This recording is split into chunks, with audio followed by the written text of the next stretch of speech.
अस्सलाम वालेकुम नाज़रीन, मेरान टीवी न्यूज़ में आओ हैं सायरा सुमरू इन बुलेटिन में असां सां गॾु साथ ॾींदी प्रिया गुल। सब खां पहिरीं हिकु नज़र हेडलाइन ते। अमेरिका ऐं ईरान विच में राब्ता थी चुका आहिनि। ॿिन्ही मुल्कनि जे नुमाइंदनि जी मुलाक़ात पाकिस्तान में थी सघे थी।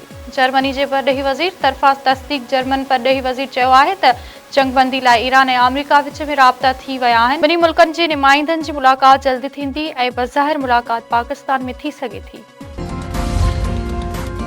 ईरान जंगबंदी लाइ सलामती काउंसिल जो बंद कैमरा इजलास अॼु थींदो।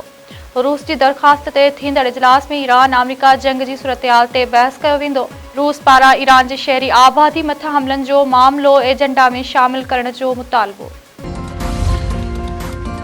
सिंध हुकूमत कणक जो इमदादी अघु 3500 रुपया मण मुक़रर करे छॾियो। 1 अप्रैल खां आबादकारनि खां कणक ख़रीद करण जो ऐलान। सूबाई वज़ीर महबूब ज़मा चयो आहे त 3500 रुपया मण जे हिसाब सां कणक ख़रीद कंदासीं। सिंध हुकूमत अवाम खे 84 अरब रुपयनि जी सब्सिडी ॾिनी आहे। जाम ख़ान शोरो ऐं ॿियनि सां गॾु प्रेस कॉन्फ्रेंस कंदे सूबाई वज़ीर महबूब ज़मा चयो आहे त रजिस्टर हारी कार्ड रखंदड़नि खां कणक ख़रीद कई वेंदी। खुराक खाते में बेज़ाब्तगियुनि ते 22 ऑफिसरनि खे मुअतल ऐं 9 खे बरतरफ़ कयो वेंदो। बलूचिस्तान जे वॾे वज़ीर पारां सूबे में नवां ज़िला ठाहिण जो ऐलान। सरफराज़ बुगटी चयो आहे त केर बि मूंखे ब्लैकमेल नथो करे सघे। सोशल मीडिया ते हड़तालनि जे ऐलाननि सां फ़र्क़ु नथो पवे। बलूचिस्तान जी अवाम जी ॻाल्हि ॿुधंदुसि। मज़लूमनि सां गॾु आहियां। नए ज़िले बशौर जी क़याम जी तक़रीब खे ख़िताब कंदे सरफराज़ बुगटी वधीक चयो आहे त बलूचिस्तान जो अमुन ऐं ख़ुशहाली पहिरीं तरजीह आहे। बलूचिस्तान जो गैरतमंद अवाम तरक़ी ऐं अमुन चाहे थो। सूबे जूं ज़रूरतूं पूरियूं करण लाइ क़दम खयां पिया वञनि।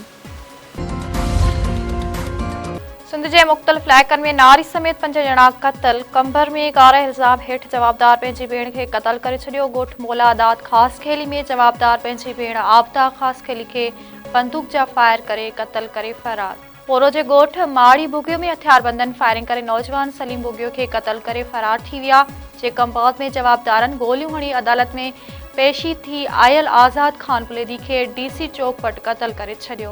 गिरेलो में कार इल्ज़ाम हेठि नौजवान क़तल। मक़तूल जी नज़र मोहम्मद चांडियो तौरु सुञाणप। ठुलबरसा बंगलाणी धुरनि में हलंदड़ खूनी तकरार तां हिकु ॼणो मारिजी वियो। हथियारबंदनि फायरिंग करे नौजवान मोहम्मद उर्फ बाबू बंगलाणी खे क़तल करे छॾियो। सिंध में हिकु ई ॾींहुं ख़ुदकशी जा 3 वाक़िया। औरत समेत 3 ॼणनि ज़िंदगी जो अंत आणे छॾियो। गंबट वेझो औरत पारां मुबैना तौरु घरेलू परेशानियुनि खां तंग अची आपघात। ॻोठ अलहवर आयो बेलम में शकीला बेलम ज़हरीली दवा पी पंहिंजी ज़िंदगी जो अंत आंदो। चक वेझो नौजवान मुबैना तौरु पाण मथां फायर करे आपघात करे छॾियो।